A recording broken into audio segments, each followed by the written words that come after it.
want to talk about aligning your energy and the 5 steps that I personally use to accelerate conscious manifestation. We're spiritual beings, and we came here on this physical plane to create and to have fun and to fulfill our desire. Many people, I feel like they're treating the path of conscious manifestation, law of attraction, rather on a surface base without including the spiritual dimension and also without having a certain level of commitment. And people need a tool, people need structure, people need accountability to be able to commit and dedicate to it. And my hope is that providing these 5 steps will enable you to become clear with the path so you can dive into it. So let's get started. So in order to align your energy, we must understand what energy is. Energy is your feeling. Everything happens, the magic happens in the feeling state. And I think the place that you want to begin is clarity, right? The very first step is to become so clear with what is it that you want in life. So the question that you want to ask is, if you could be to have anything you wanted, what would you like to have? What kind of life you want to be living? And then what I found is that people, ask themselves what is it that they want, and people have a vague idea of what is it that they would like to experience in their life, and they don't go deep enough where they start thinking and they start confusing, or they start feeling like, I don't know if this is what I want or if I can even have this, and begin getting distracted and doing something else. And they come back to this topic when they have this opportunity to think about it next, but they are not really going deep enough to extract. So what we want to do is to begin really sitting down in front of a piece of blank paper, which I love doing, and begin really asking yourself, for instance, what are the top 50 things that are non-negotiable that I want to experience and live before leaving this earth, right? And a little secret is that actually you can work on this with ChatGPT by asking, what are the possibility that I can expand from this desire, and begin constructing the top 50.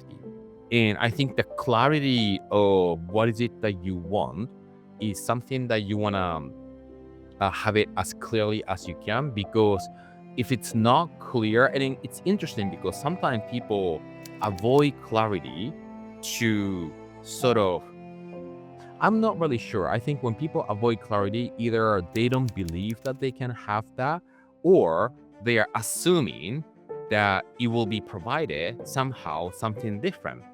And I understand this idea that, the way will be shown, or the universe will provide for you, right?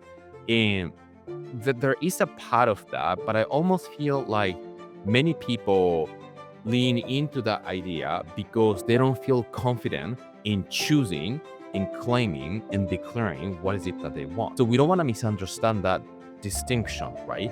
You have a birthright to want whatever it is that you want to want. And to be clear with that will create a clear communication path within, among you and the creator, so it will be provided. So number one is to become crystal clear with the life that you want to be living. Yeah. Number two is gonna come naturally, because in order to create the outside life, external life that you want to be living, you must cultivate the identity and belief inside of you. So once you identify, number one, what is it, that the clarity of what is it that you want. Number two is the clarity of who you become. Who are you being in this world? Who are you conscious of being in this world when you are actually living that desire life that you are becoming clear with, right? And the identity has different layers, right? What kind of thoughts you're thinking? What are the emotions that you're in all the time? What is the belief that you would have when you're there? And what are the beliefs that you wouldn't have if you're there, that you might be having right now? So you want to be crystal clear with your identity and who you're becoming in that moment, in the fulfillment of desire, and to have that clearly so you can actually practice, because identity is something that you practice and to demonstrate it. So number one is clarity of what you want. Number two is clarity of who you are becoming. Number three, this is very important, to have a strong attention to the desire. Many people have a weakness of attention, right? And it's really interesting that if you're not deliberately and consciously giving energy to the desired outcome, subconsciously you start actually giving energy to what you don't want or your current circumstance. And I want you to really pay attention to it, because many people get excited about fulfilling that desire, and the next moment their attention is in the lack of what they don't have or the current situation, the difficulty, challenges, and the attention is not in the fulfillment of desire. So we want to deliberately shift your attention to the desired outcome, the imagery and the feeling, in order to actually begin demonstrating that identity and feeling. So number 3 is the attention to the desire, and this needs to happen deliberately and consciously, right? Now, number 4 is huge. I almost feel like if you master this, you become the master of conscious creation. So relationship with the contrast. So if you want something, it means that 100% of the time, you are not experiencing in the 3D physical visible world. That's why you want it. Anything that you already have, you wouldn't want it because you already have it, right? So there's an inevitable contrast. Contrast is what you feel undesirable to experience, right? It could be the love that you're not having, the health that you're not having, the money that you're not having, the relationship that you're not having. Anything that you want, you probably are experiencing the opposite of it. Yeah. And to have a neutral relationship with that 3D physical contrast is what you want to practice, because the state of being that you're operating from is going to cause the outside creation attraction to happen. And if you let the outside 3D physical world cause you to feel the lack, you will start repeating the same lack over and over, which I found and I see many people are in that vicious cycle. I want this, but the attention is not in the desire, so they pay attention to the outside physical lack, and they start feeling lack, they start feeling not good enough, they start feeling like you need something different, right? But it's really important to understand that the real world that you're producing from is your imagination, not the world of senses. That's what we call it, right? The world of senses is what you can see, hear, smell, taste, touch. So it's important to form a certain relationship, a neutral kind of relationship with any contrast. Now, of course, you're gonna have different things that energizes you, right? The sunshine, good friends, good food, good result, good evidence. You want to actually choose to energize your subconscious mind and the vibration using those. But if you see something that is not congruent with your desire, you want to actually practice neutralize it, right? So number 1 is clarity of what you want. Number 2 is clarity of who you are becoming. Number 3 is attention to the desire. Number 4 is relationship with a contrast outside. The number 5 is huge. To be able to acting from your vision. So think and act from the vision, right?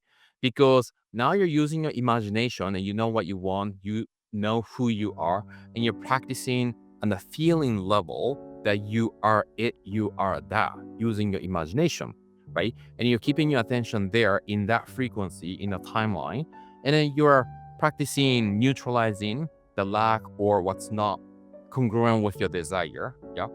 But until you take action from the vision, from the end result, the universe will not see that you are ready to receive that outcome. Because if you're already there, you have already taken that action, right? So you cannot say, okay, I'm manifesting, I'm consciously manifesting, I'm closing my eyes and visualizing and feeling that, okay, I have become good at, neutralizing the contrast, but then I'm paralyzed and I'm not gonna do anything until I see the result. The result will happen only after you take action, right? So many people take action from the existing circumstance or past present experience, and because they do so, they repeat the same outcome, result, experience, life over and over. We must learn how to take action from the vision, from the end result. So the question I want to ask is, if I'm already fulfilling this outcome, what kind of action I would take, and then just take that action instead of waiting for something to change in order to take action. Yeah. So the 5 steps that I personally use to accelerate the manifestation, conscious manifestation process is to become clear, very crystal clear with what is it that you want, crystal clear with who you are becoming identity. Number 3 is attention to the desire instead of past, present, pattern, or lack. Number 4 is relationship with the contrast. And number 5, finally, to take action from vision from the end result. So these are the things that we really practice as a soul-led enthusiast. And we also support a lot of soul-led entrepreneurs. So we have a soul purpose school group that we practice these, different tools around conscious manifestation to really integrate spirituality and the business growth. So the growth of the business becomes a part of the spiritual realization, extension of that. And we have people from all over the world having monthly training, having a weekly focus to be able to energize collectively so we can together move forward. So if you are interested in elevating your energy and align your energetics using these principles, Soul Purpose School Group, click the link below, and we have all kinds of practice inside. So I will see you inside. And the law of assumption that Neville Goddard talks about, is a huge influence of mine that I really want to share with everybody. So if you're interested in the law of assumption by Neville, I'm going to talk about that in this video. So I'll see you in the law of assumption video. There's a lot of nuggets that people are dismissing that I'll be revealing in this video.